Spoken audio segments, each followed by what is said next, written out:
میں اس بات کا اعتراف کرتا ہوں کہ یہ ادارہ اہل سنت و جماعت کا ایک مؤقر اور وقی ادارہ ہے۔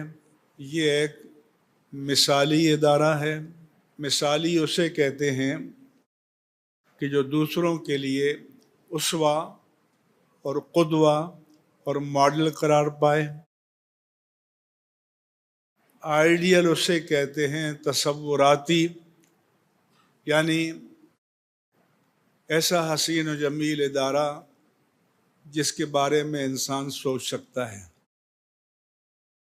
اور ایک ہوتا ہے بیانڈ یور امیجنیشن، کہ آپ کے تصورات سے بھی ماوراء۔ اور ایک ہوتا ہے انپریسیڈنٹڈ، کہ اس جیسا کوئی اور نہیں ہے۔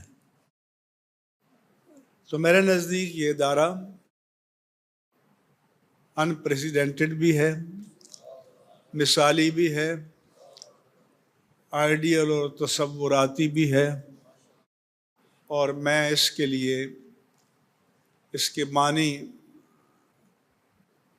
حضرت علامہ رضا ثاقب مصطفائی کو خراج تحسین پیش کرتا ہوں، اور دعا کرتا ہوں کہ اللہ تعالی ان کے علم میں، عمر میں، علمی، عقلی، فکری اور جسمانی قوا اور صلاحیتوں میں مزید اضافہ فرمائے، اور یہاں کے متخرجین اور فضلاء اس ادارے کے مشن کو لے کر آگے چلیں اور دنیا میں پھیلائیں۔